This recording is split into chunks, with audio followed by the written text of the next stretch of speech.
بسم اللہ الرحمن الرحیم السلام علیکم ورحمۃ اللہ وبرکاتہ نحمدہ ونصلی علی رسولہ الکریم۔ آج دل چاہ رہا ہے کہ آج آپ سے کچھ اچھی باتیں کی جائیں۔ کیا آپ کو معلوم ہے کہ دلہن کو تیار کیوں کیا جاتا ہے؟ اس کو سجایا کیوں جاتا ہے؟ تاکہ وہ اپنے شوہر کو پہلی نظر میں پسند آ جائے، اس کو اچھی لگنے لگے۔ اسی طرح دلہا کو بھی تیار کیا جاتا ہے، اس کو سجایا جاتا ہے، اس کو اچھے کپڑے پہنائے جاتے ہیں، اچھے جوتے پہنائے جاتے ہیں، اچھی گھڑی پہنائی جاتی ہے، اچھی خوشبو لگائی جاتی ہے۔ یہ سب کیوں کیا جاتا ہے؟ تاکہ اس کی ہونے والی بیوی کو یہ پسند آ جائے۔ اسی طرح جب ہم آپس میں ایک دوسرے سے ملاقات کرنے کے لیے جاتے ہیں، کسی کے گھر جاتے ہیں، کسی کے آفس جاتے ہیں، یا اپنے ہی دفتر جاتے ہیں، یا کوئی ہمارے گھر آ جائے، تو ہم سب سے پہلے کیا کرتے ہیں؟ ہم پہلے تیار ہوتے ہیں، اچھے کپڑے پہنتے ہیں، اچھی گھڑی پہنتے ہیں، اچھے شوز پہنتے ہیں، اور اچھی سی خوشبو لگاتے ہیں۔ یہ سب ہم کیوں کرتے ہیں؟ کہ جو آنے والا ہے، یا ہم اگر کسی کے ہاں جانے والے ہیں، تو جب ہم آپس میں ملاقات کریں تو ہمارا اثر جو ہے ایک دوسرے پر اچھا پڑے۔ لیکن اگر ہم یہ سارے کام نہ کریں اور ایسے ہی اٹھیں اور کسی کے ہاں چلے جائیں، کوئی آ جائے یا ہم کسی سے ملنے چلے جائیں اور اپنے آپ کو ٹھیک نہ کریں، تو آپس میں ایک دوسرے پہ کتنا غلط اثر پڑتا ہے کہ دیکھو بھائی، میں اس سے اتنا ملنے آیا اور یہ ایسے ہی اٹھ کے آ گیا، نہ منہ دھویا، نہ کنگھی کی، اور نہ اپنے آپ کو صاف ستھرا کیا، بس منہ اٹھایا اور آ گیا۔ تو یہ اثر برا پڑتا ہے۔ یہ تو ہے دنیا کا اصول۔ اب آتے ہیں ہم ایک اور اصول کی طرف، جس پہ ہم سب کو بہت زیادہ توجہ دینے کی ضرورت ہے، جس کو ہم نے بالکل ہی چھوڑ دیا ہے۔ وہ کیا ہے؟ وہ یہ ہے کہ قیامت کے دن اللہ تعالیٰ کی جو سب سے پہلی نظر ہم پر پڑنی ہے، وہ ہماری نماز پر پڑنی ہے، کیونکہ سب سے پہلا سوال نماز کا ہوگا۔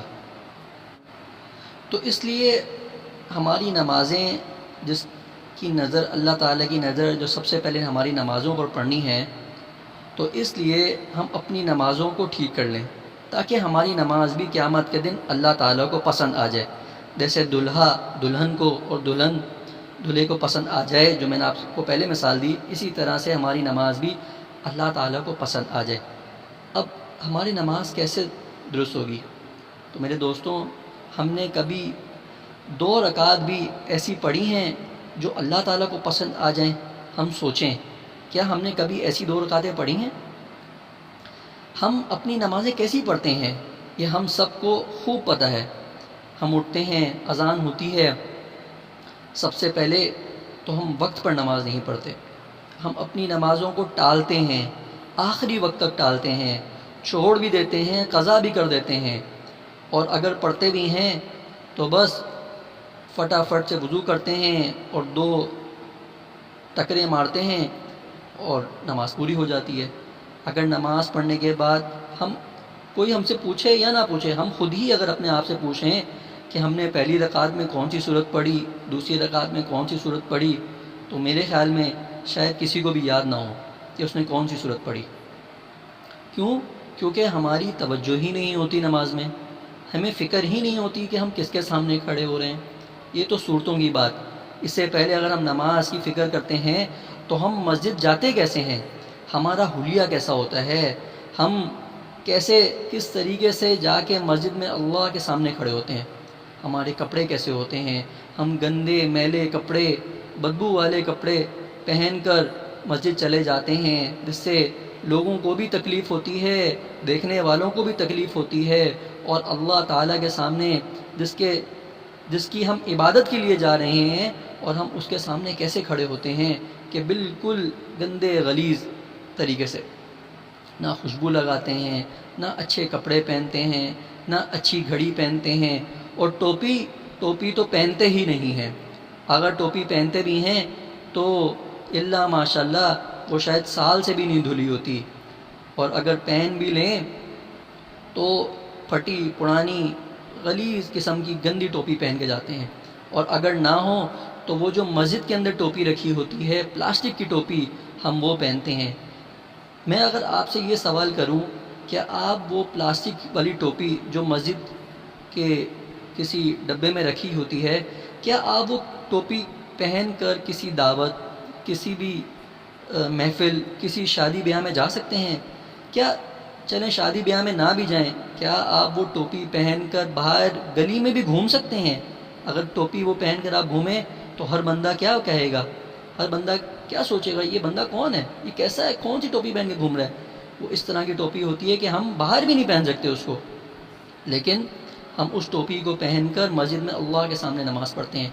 چلو مسجد والوں نے تو وہ ٹوپی رکھ دی تاکہ ہم ادب کے خلاف نماز نہ پڑھیں، ہم اپنے سر کو ڈھانپ لیں، لیکن کیا میرا ضمیر اس چیز کی اجازت دیتا ہے کہ میں وہ ٹوپی پہن کر اللہ کے سامنے کھڑا ہو جاؤں؟ اس ٹوپی کو کون کون پہنتا ہوگا؟ کیا ہم یہ سوچ سکتے ہیں کہ آئندہ سے مسجد کی انتظامیہ مسجد کے اندر کپڑے بھی رکھنا شروع کر دے کہ لوگ آئیں اور وہ کپڑے پہن کر نماز پڑھیں؟ کیا آپ کسی کا پہنا ہوا کپڑا پہن سکتے ہیں؟ کیا کسی کی بھی پہنی ہوئی، آج کل تو چپل بھی نہیں پہنی جاتی کسی کی چپل، اور ہم وہ ٹوپی جو سر پر پہنی جاتی ہے، جو کتنے لوگ پہن رہے ہوتے ہیں، اور ہم بھی وہ ٹوپی اٹھا کر سر پہ پہن لیتے ہیں۔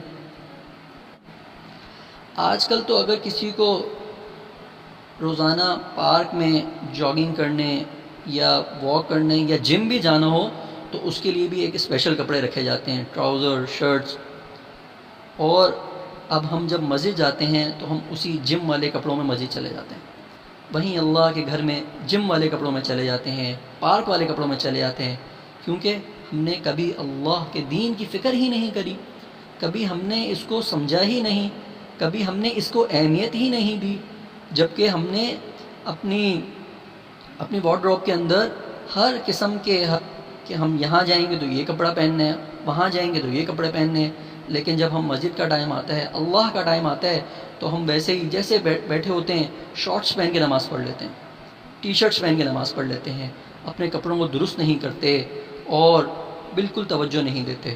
تو آئیے ہم آج سے ہی تہیہ کرتے ہیں اور فکر کرتے ہیں کہ اللہ آج تک جو ہو گیا اللہ آئندہ نہیں کروں گا، بلکہ تیرے جیسے میں نے دنیا کی جس طرح سے فکر کری ویسے ہی تیری دین کی بھی فکر کروں گا، تیرے دین کی بھی حفاظت کروں گا، جیسے تو چاہتا ہے ویسا کروں گا۔ اللہ تو نے مجھے دنیا میں بھیجا ہی کیوں تھا؟ اس لیے کہ میں تیری عبادت کروں اور تیری عبادت کی فکر کروں اور تیری مخلوق کی خدمت کروں اور تیرے مخلوق کے ساتھ اچھا سلوک کروں۔ یا اللہ میں کروں گا انشاءاللہ۔ آج سے ہی ہم تہیہ کریں کہ ہم یہ سب کریں گے۔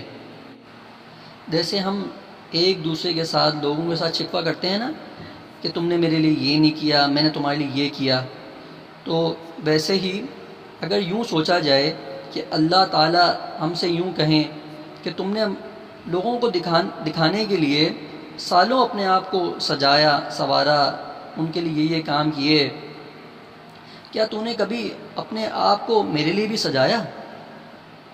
تو نے انسانوں کی خاطر اپنے آپ کو سالوں تیار کیا، دلہن نے اپنے شوہر کے لیے گھنٹوں بیوٹی پارلر پر تیار ہوتی رہی، شوہر اپنی بیوی کی خاطر اچھے کپڑے اچھی خوشبو لگا کر تیار ہوتا رہا، لوگ اپنے افسرز کے لیے، اپنے مینیجرز کے لیے، اپنے باسز کے لیے ان کی ملاقات کے لیے تیار ہوتے رہے، ہم مہمان کے آنے کی خبر سن کے تو اچھے کپڑے پہن کر تیار ہوتے رہے، کسی تقریب میں جائیں تو وہاں بھی تیار ہو کر جاتے ہیں۔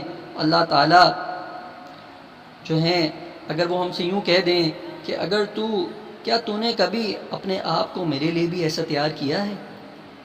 اگر تو اخلاص کے ساتھ بیٹھ کر وضو کرتا، جب تیرے ہاتھ دھلتے تو تیرے گناہ بھی دھل جاتے، تیرے چہرے پر پانی پڑتا تو تیرے چہرے کے گناہ دھل جاتے، تو وضو سے فارغ ہوتا تو تیرا بدن پاک ہو جاتا، پھر تو مصلی پر توبہ کی نیت کے ساتھ کھڑا ہوتا۔ میرے بندے جب تیرا سر سجدے میں جھک جاتا تو میری رحمت برستی اور تیرا دل پاک ہو جاتا۔ اے بندے کیا تو نے کبھی اپنے آپ کو میرے لیے بھی تیار کیا؟ اگر اللہ تعالی ہم سے یہ سوال پوچھ لیں کہ تم بڑے اچھے بنا کرتے تھے، بڑے عقل مند بنا پھرتے تھے اور لوگوں کو اچھی اچھی باتیں کرتے تھے، کبھی تم نے اخلاص کی ایسی 2 رکعت بھی میرے لیے پڑھی؟ کبھی تم نے جا نماز پر اس لیے بھی قدم رکھا کہ میں اپنے رب کے لیے تیار ہو کے آ گیا ہوں، اس احساس کے ساتھ، تو شاید ہم نے کبھی نماز نہ پڑھی ہو۔ اگر کبھی نہیں پڑھی تو آج کی رات سے ہی ہم ارادہ کریں کہ اب جتنی بھی میں نماز پڑھنے کے لیے جاؤں گا مسجد میں یا گھر میں، اپنے رب کے لیے تیار ہو کر جاؤں گا۔ اے اللہ، اس جسم کو ہم نے مخلوق کی خاطر ہزاروں بار سجایا، اللہ حق تو یہ بنتا تھا کہ آپ کے لیے زیادہ سجاتے۔